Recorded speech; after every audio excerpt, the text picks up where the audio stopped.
Today is the 6th of November, 2009. We are at the Saratoga Springs Historic History Museum, Canfield Casino, Saratoga Springs, New York. And we are from the New York State Military Museum and Veterans Research Center here in Saratoga Springs. Sir, for the record, would you please state your full name and your date and place of birth, please? My name is John C. Connors. My date of birth is 6/10/39, and I was born in Saratoga Springs. Did you attend school in Saratoga Springs? Yes, I went to St. Peter's Academy. All right. And when we entered the war, you were a small child of approximately 2 years old? Yes. 1941. And as the war went on, you had entered elementary school. And Correct. Do you want to tell us about your own personal experiences and your family's experiences during that time period? Okay, I went to number 2 school, which is on Dam Street. There were several things, starting with my father, for some reason, was not eligible to go into the Army because he had children, I guess was part of it. But he worked at the locomotive in Schenectady, where I believe they were assembling tanks, if I'm not mistaken. But he also worked as an airplane spotter up in Greenfield. I think it was probably on Porter's Corners Road. Mm-hmm. I do remember we lived at 17 Van Dorn Street at that time, and I do remember the air raid drills, where I can remember my parents and I sitting on the sofa with the screens all, or the curtains all pulled and the lights off. I do remember that very vividly. The other thing I remember about Van Dorn Street is we had a victory garden, but it didn't grow well at all. I remember some very spindly tomato plants. Other things I do remember, like collecting cans, tin cans and things like that. We had a neighbor next door by the name of Bob Breen, who was in the military. I remember him coming home, and somewhere at my house there's a photo of myself, Bob Breen, and another neighbor, I can't remember his name right, David Millward. There's a photo of us sitting on the running board of a car. As far as the school goes, we used to go out into the, I guess it was called the Ovo, or the swamp, where Wesley is now, and collect milkweed. We'd then bring it to school, and the janitor would stand there with a big burlap bag, and we'd line up and put our milkweed into the burlap bag. I believe it was used for life preservers. Mm-hmm. I do remember also we didn't buy bonds, but we bought stamps, war stamps. I don't remember how much they were, but I do remember that. I remember the A&P on Broadway, going in there with our coupon book to get groceries and so on. And one thing, there's a couple of things. We always went in the back door. That's where the parking lot was, in the back. You went down a set of stairs, and at the bottom of the stairs, right there in front of you, was the artificial butter with a little yellow envelope that you used to squeeze in and mix to make the color for the butter. I'm trying to think if there's anything else that's about it, unless you can come up with some questions. Were the holidays any different because of the war? I don't remember. I don't remember anything about the holidays, no. Did you have a radio at that time? Oh yeah, yes, we had a radio. Yeah. Again, I was probably too young to even think about the radio, but yeah, we did have a radio. As I say, the big things were my father as an airplane spotter and sitting on the couch at Van Dorn Street during the air raid drill and so on. I remember after the war, after we defeated Germany, apparently they brought a lot of German helmets and things like that over here, because I remember my father taking us, I think it was to the Union Fern store on Church Street, and we bought a German helmet, and we bought a life belt. I don't know why, but we bought those couple of items. Were they like Army surplus from an Army surplus store? Or? No, the Union Fern was a furniture store. Okay. And I'm pretty sure that's the store it was, on Church Street, just right where the bank parking lot is now, the Adirondack Trust parking lot is now. Mm-hmm. I do remember, like, when the fellow started coming home, a man by the name of Charlie Clow, who just passed away, I guess back then the drum and bugle corps were a big thing after the war because it was kind of like semi-military, whatever. And Charlie was the drum major of the Saratoga drum corps here. And Charlie lost his leg during the war. And I remember we went up to the rec field, and they came marching in there. They had like khaki uniforms with the pit helmets and so on. And they made a point of saying, bringing up Charlie Clow, who was the drum major and had lost his leg during that war. As I say, Charlie just passed away a few weeks ago. Hmm. Did your father have an automobile? They did, but they sold it because they couldn't get gas. Mm-hmm. They sold it, and I think they used to carpool with his brothers after that. Okay.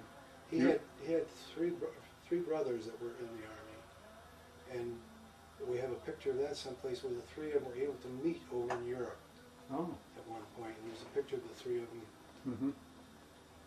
in that time. You also remember being behind the Lincoln Baths? Lincoln Baths, or the Roosevelt Baths. Roosevelt Baths. That was after the war. I don't know how this worked, but I heard from someone that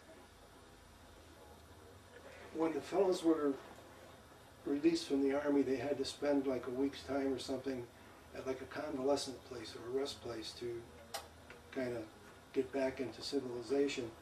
And I remember our big trips were going down to the Spa State Park to get spring water on Sundays.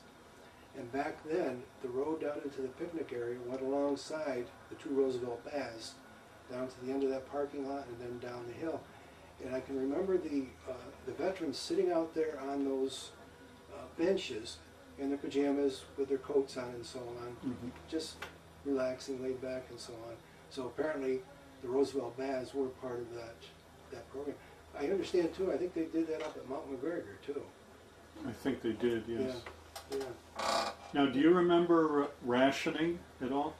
Did your mother have any problems getting food for the family? Meats, etc.? I remember, I don't know if I'm going to get this right or not, but there was a butcher shop on Church Street, and I remember my mother and one of the neighbors bought a pig at this butcher shop, and I remember them bringing it home in a cart, in a kid's cart. Huh. I don't remember what happened to it after that, but I do remember them buying this pig from this gentleman. And it was a live pig? No, it was, Oh, it okay. was butchered, but Okay. it was still intact. Uh-huh. Okay. What about things like candy? Did you have any problem getting that, going down to the... I was a little Candy kid store? and I don't even remember it really. Okay. I don't remember much about that part. Do you recall if your parents had any problems being able to buy shoes or clothes at all? Again, I think I was just too young to even notice that sort of thing. You know? Okay. Now, when you were in school, did you practice any sort of air raid drills at all? I think we did. Mm-hmm. Maybe where you got under the desk. But again, I only went to number 2 school through 1st grade, and then I transferred up to St. Peter's. Mm-hmm. But anything that I would remember as far as the war goes would be back at number 2 school. We may have done that. Okay. We may have done that. Do you remember if there was a lot of celebration going on in town when the war ended? I don't remember. Okay. I don't remember. I'm sure there was, but Mm-hmm. Do you have any memory of what were the toys that you would have had at that age? What did you play with? as far as like military toys, I mean, Well, no, well, of course you had your Roy Rogers pistols and cowboy hats. It seems like there was a lot of cowboy stuff. Yeah. I do remember, I think during the war, I did have some, but they weren't made of metal or anything. They were like a plaster or something. You know, so they kind of broke very easily. Like toy soldiers, you mean? No, these are like cowboy guns Oh, or whatever. okay. And they weren't made of a metal or anything. It was like a plaster or something like that. So that I'm assuming they probably couldn't get the metal. Yeah. Okay. Did you have any kind of war toys that were, you know, like military type, you know, wooden airplanes or anything like that Not that that I were remember. popular? Not You mean like the ones they used to make out of like balsa wood and Yeah, wrapped you put paper? it, or the ones you just put together and throw the little gliders. Yeah, yeah, of course we had those, yeah. Yeah. I think every kid had those. Okay. It seems like they were 20 cents or something like that.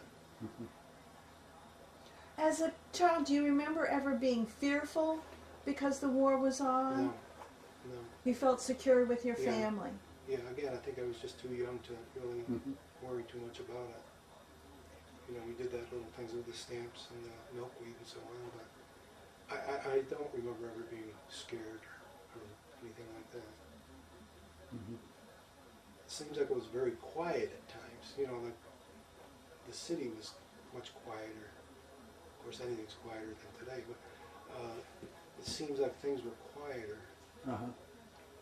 Did your parents have the black curtains over the windows? I believe they did, yes. Yes. I'm pretty sure they did. Okay. As I say, I do remember sitting on that sofa in between the two of them and the siren going off and everything was dark. Now, you mentioned your father was an airplane spotter. Was he up in any kind of building or anything? Or He took me up there one time, and if I'm remembering it correctly, it was probably up in Greenfield on the Porter's Corners Road. And it seems like there was a stone house like on top of a hill up there. I mean, he showed me that a long time ago, and I just vaguely remember it being that way. okay. Really, that's all I remember about that part, him showing me. Do you know if that stone house is still there? If it's the one it's the one I'm thinking of, it is still there. Okay. It's, you know where the railroad car is on Route 9 up there? You go down that road, and seems like it's on the left-hand side up on a hill, like. Okay. I'm assuming it's still there. I haven't been up that way in quite a while. Okay. How does your occupation today help us with our project? I think you've been very generous with me in terms of locating photographs. Well, I think that's it, locating the photographs for you.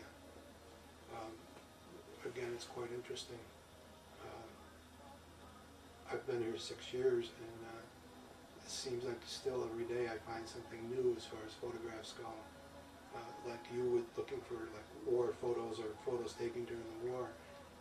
It's not something I usually get a request for. But, you know, again, then you get to delve into it a little more. Okay.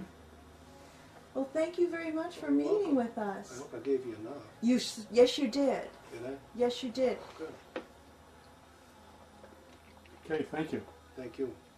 Okay. Okay, one other thing I found that my wife's family used to own Carroll Auto Sales, and I was employed there. And going up in the attic, I found, back then, of course, during the war, you couldn't get tires for your car or anything. And I found a tire grooving machine up there, where they would take an old ball tire and be able to groove it and still use it To get to traction? get traction. Yeah, yeah. Is that device still around? I'm sure it isn't. I'm sure it isn't. It probably, I would assume it probably ended up in the dump when we sold the business and everything. Okay, thank you.